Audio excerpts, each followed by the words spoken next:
இதுவரை ஸ்ரீ ஆண்டாள் அவருடைய 30 பாசுரங்களையும் 30 நாளும் நன்றாக அனுபவித்தோம். அதனுடைய 30 பாசுரங்களின் சுருக்கமான உட்பொருளை இப்பொழுது அனுபவிக்கிறோம். இப்பொழுது 6வது பாசுரம் முதல் 10வது பாசுரம் வரை சேவிக்கலாம். 6வது பாசுரத்திலே ஆண்டாள் சொல்கிறாள், யார் யாரெல்லாம் பகவத் அனுபவத்திலே ஆழ்ந்து போனார்களோ அவர்கள் தமது மேம்பட்ட ஆத்ம குணத்தினாலே இதில் யார் யாரெல்லாம் இன்னும் ஈடுபடவில்லையோ அவர்களுக்கெல்லாம் இந்த அனுபவத்தின் மேன்மையை எடுத்து சொல்லி அவர்களுக்கு அது ஒரு ருசியை ஏற்படுத்தி அவர்களையும் ஈடுபடுத்துவார்கள் என்று அழகாக சொல்கிறார். யார் யாரெல்லாம் இன்னும் பெருமானை அனுபவிக்காமல் இருக்கிறார்களோ அவர்களையும் ஏற்கனவே அனுபவித்தவர்கள் அவர்கள் ஈடுபடுத்துவார்கள் என்பதை அழகாக சொல்கிறாள்.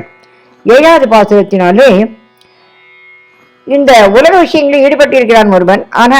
ஆனால் பகவத் விஷயம் ஏற்கனவே அறிந்தவன் தான். ஆனால் அவனுக்கு ஏதோ சற்று மறந்து போனாலும் ஏனைய ஸ்ரீ வைஷ்ணவர்கள் அவர் கூடவே இருப்பவர்கள் எல்லாரும் அவனையும் பகவத் விஷயத்தையும் அவனுக்கு நினைவூட்டி அதில் ஈடுபாடு கொள்ள செய்கிறார்கள். இதுவே அவருடைய சொரூபம். ஆத்மஸ்வரூபம் என்ன? பகவானை அடைய வேண்டியது தானே.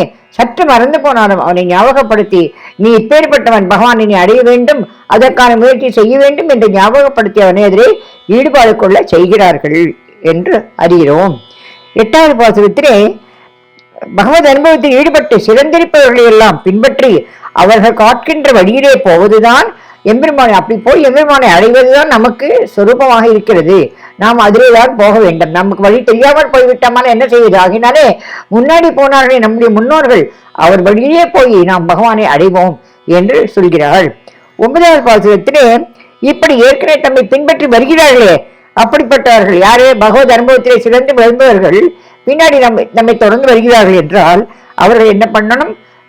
அவளை பின்னாடி வருபவர்களை நல்வழிப்படுத்தி நல்லபடியாக நடத்தி அவர்கள் எம்பெருமானாகிய பலனை பெற பண்ணுவதுதான் அவர்களுடைய சுரூபம் என்று யார் யாருக்கு எப்படி இருக்க வேண்டும் என்பதையும் அழகா சொல்கிறாள்.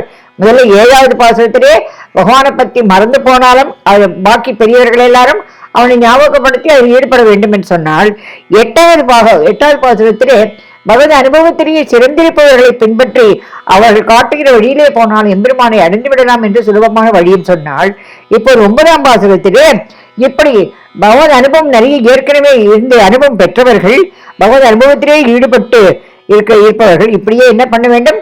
நல்வழியை நடத்தி அவர்கள் மற்றவர்களும் பலனை பெற செய்ய வேண்டும், முயற்சி செய்து அவர்களையும் நல்வழிக்கு கொண்டு போக வேண்டும்.